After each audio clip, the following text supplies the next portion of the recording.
Fala, parceria! Professor vai estar na área porque chegou a hora de falar de segunda fase da Unesp.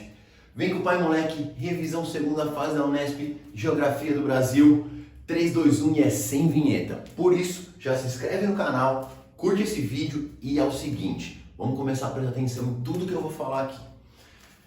Primeiro, essa segunda fase da Unesp de questões de múltipla escolha, feitas em um dia com 60 questões, 20 de humanidades, 20 de linguagens, 20 de exatas mais matemática e a redação, é o terceiro ano que ela acontece, certo? E ao analisar os outros 2 anos, a gente tem um espaço amostral, para você que curte uma matemática, muito pequeno para poder falar de uma tendência. Então usamos um pouco do que era tendência, ainda quando as provas eram discursivas, e um pouco analisando as provas de primeira fase. E eu vejo que muitos temas comuns de primeira fase continuam sendo temas comuns de segunda fase. Então, muita coisa de geografia física, muita coisa da questão ambiental, são temas que apareceram na primeira fase e podem aparecer de alguma outra forma na segunda fase. Além, é claro, de uma questãozinha de geopolítica que sempre vai aparecer. Segunda coisa que eu quero falar para você, eu vou deixar aqui uma playlist de revisões. Cara, tem uma playlist de revisões com um monte de revisões da Unesp, mas também de FUVEST, Unicamp e até Enem. Ai, mas e funciona? Cara, muitos dos conteúdos mais cobrados da Unicamp coincidem com a FUVEST e com o Enem. Por isso você vai ter lá várias e várias aulas nesse estilo que eu sei que você gosta, porque são os vídeos que dão mais visualização aqui no canal, que vão te ajudar muito. Dito isso, se inscreve, compartilha, vai sair Geografia Geral e se eu conseguir trazer o coqueiro, eu falo para ele gravar uma de história também.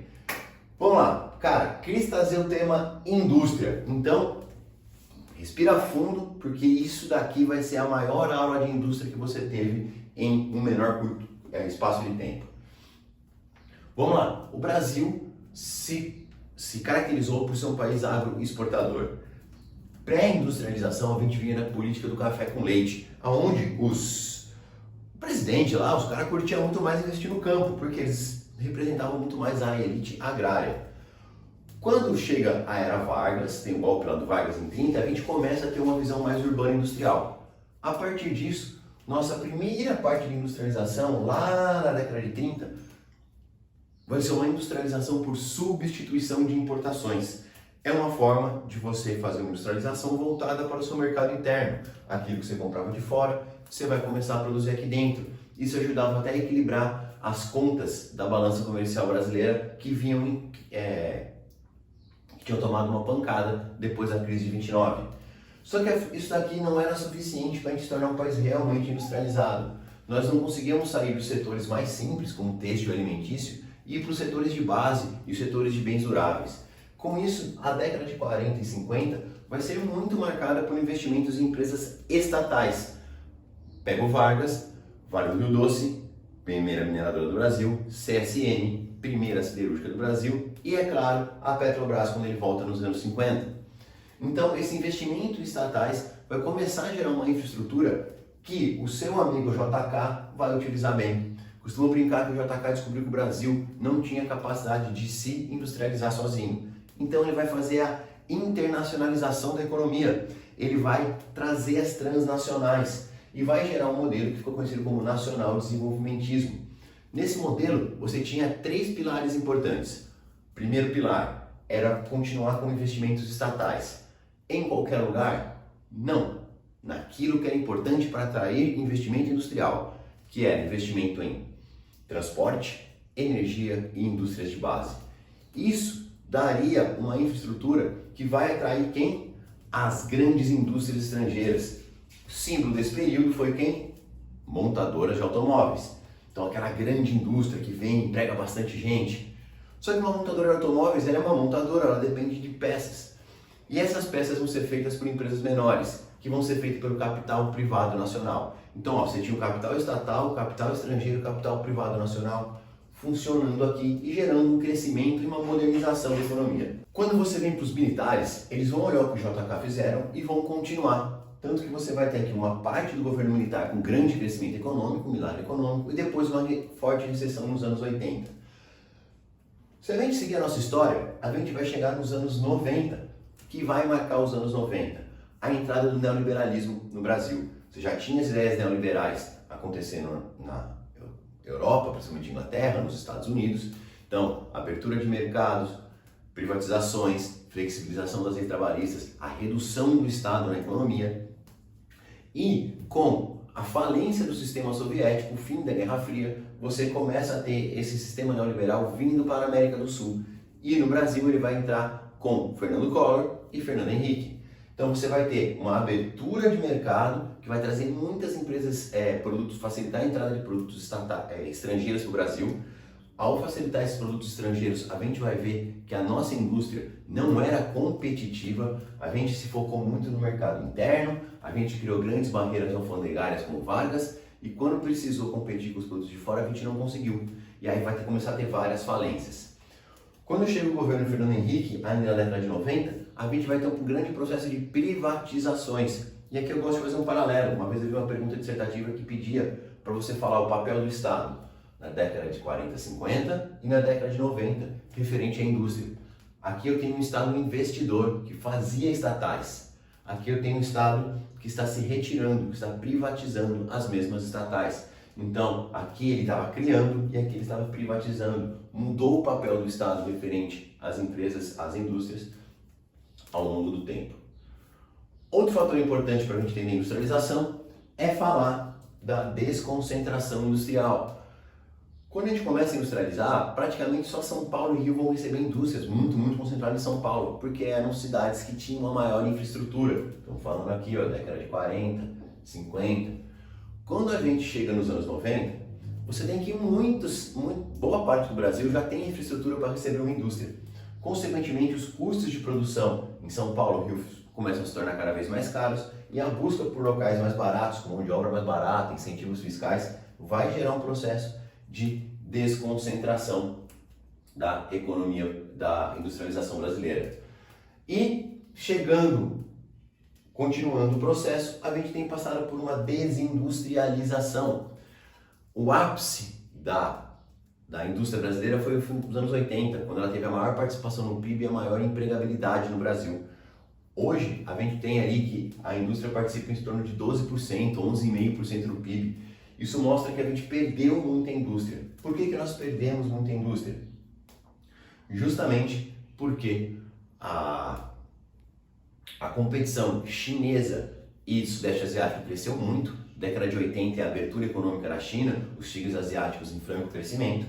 O Brasil é um país com uma baixa produtividade, nosso sistema educacional, nosso investimento em pesquisa e tecnologia é muito fraco e deixamos de ser atrativo para esses países.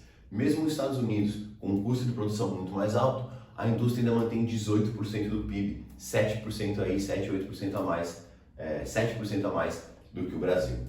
E quando você perde a industrialização, você começa a perder os empregos daquelas pessoas com maior graduação. Então, engenheiros, pessoas com maior nível de qualificação e um maior nível salarial. E a gente entra num processo de precarização cada vez maior do trabalho, que aí você vai ter a triste piada do engenheiro que virou Uber, certo? Então até a uberização caindo aqui. E esse daqui é o link para mudar do outro lado da aula. Porém, se você já me conhece, você sabe que essa é a hora do merchan. Vai rolar mega revisão segunda fase Unesp. Varita, o que é a mega revisão? Não é um videozinho de 20 minutos no seu YouTube.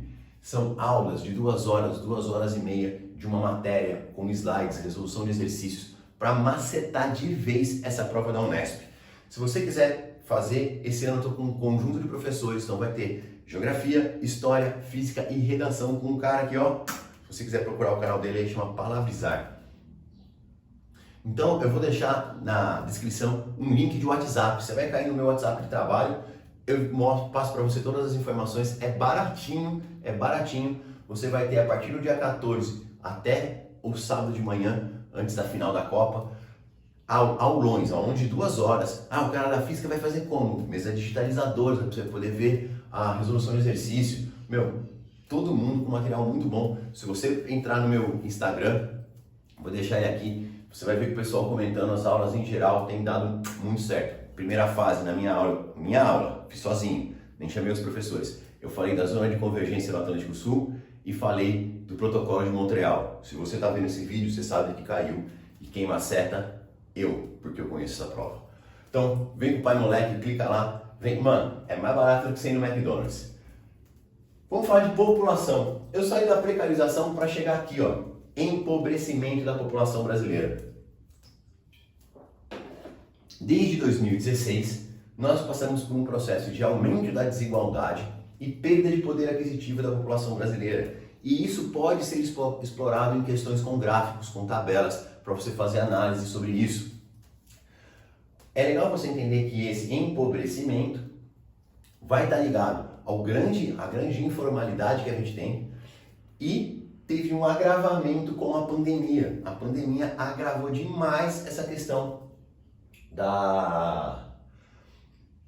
do empobrecimento da população, com muito mais gente perdendo emprego, muito mais gente tendo que trabalhar na informalidade. E nós tivemos já o processo de uberização que eu vinha falando.